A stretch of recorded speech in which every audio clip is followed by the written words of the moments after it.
Ah, Mr. Matt, we meet again for the last time.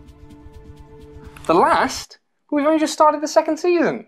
Well, yeah, but it's just a phrase. So how do we settle this?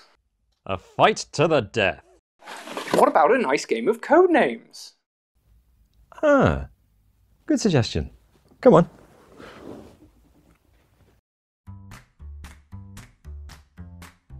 Codenames exploded onto the board game scene like a cheap special effect only 3 years ago, managing to get gamers everywhere playing a word game. No small achievement by itself. Two teams will race to identify their colour-coded agents known only by their codenames. Each team has a captain. You know what? It's easier just to show it.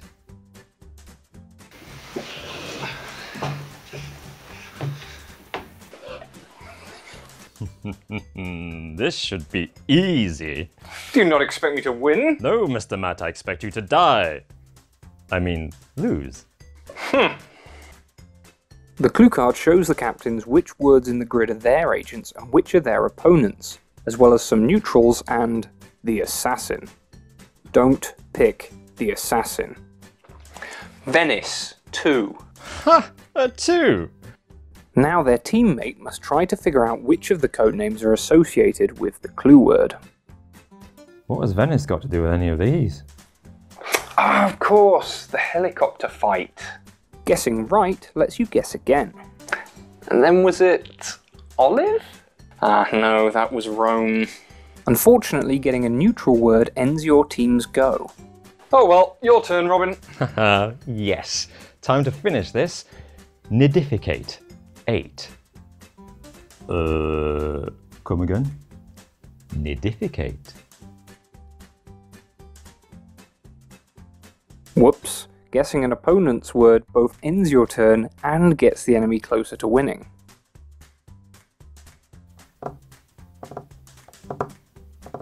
You didn't get any off Nidificate or Matryoshka, so you need to get this one. Absolutely.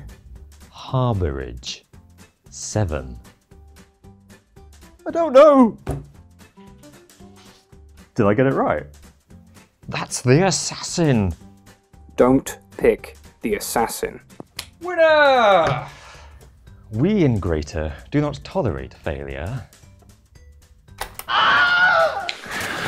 So, what you got down there? The usual. Sharks with laser beams? Well, that resolved that. I guess I'll be taking you into custody then. Not so fast, Mr. Matt. You think this is over? I won. This has always been about just you and I. Did you have that under there the whole time? Codenames Duet is Codenames' younger, sexier sibling, and it's cooperative. How does that even work? Very cleverly.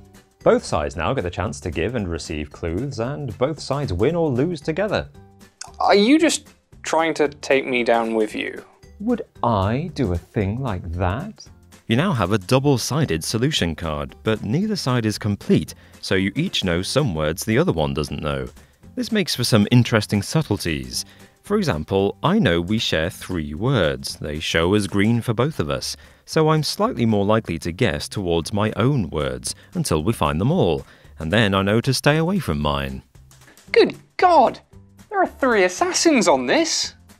Don't pick the assassin. There are 3 on each side, but only one of them is the same on both sides. And what can only be the work of an evil mastermind, one of each of our assassins is actually a clue on the other side. So wait, I'm going to have to pick a word that looks like an assassin to me? Yup. That's insane! And brilliant. There are more issues too. This is a cooperative game, so we might also lose if we run out of time, which is measured by these markers on the side. These disappear one at a time for each clue. But worse, these are also the neutral card markers, so getting it wrong doesn't just end your turn early, it leaves you with less time overall. It's a brilliantly tight variant of the basic game. Plus there's a campaign, Take Over the World, perfect for your resident supervillain. Well, that's all well and good, but my mission was to bring you in. Can't I just say goodbye to Mr. Fluffles? You didn't seriously call.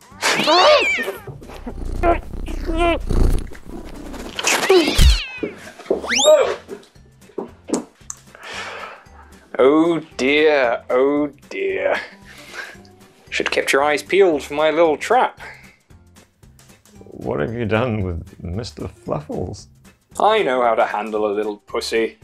Now, I've called in the cavalry, so why don't we discuss the best version of Codenames while we wait for them to arrive? Oh, all right. So Codenames is obviously a spectacular game. It's tight, clever, and hilarious. It pushes you to make ingenious connections between words, but then completely fail because now the link is so tenuous that your team doesn't have any hope. But it's brilliantly funny both when you succeed and when you fail. So is Codenames Duet. Except it isn't really, is it? You don't have that team competition and bravado. It's so much more serious.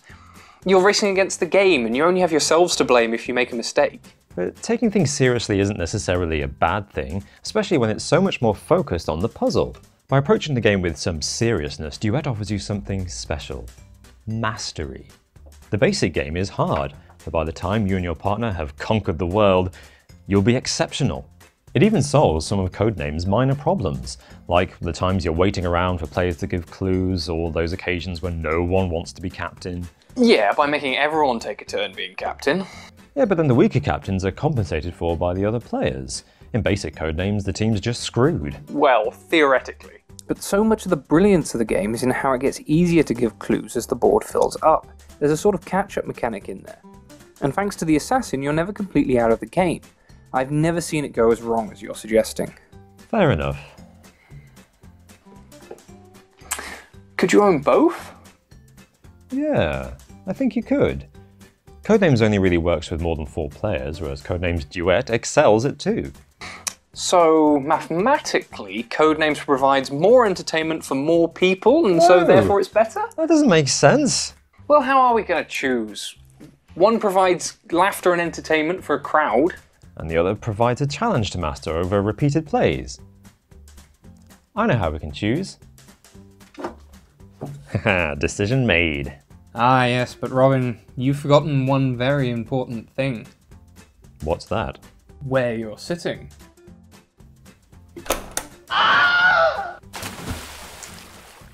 Codenames wins the Golden Grater.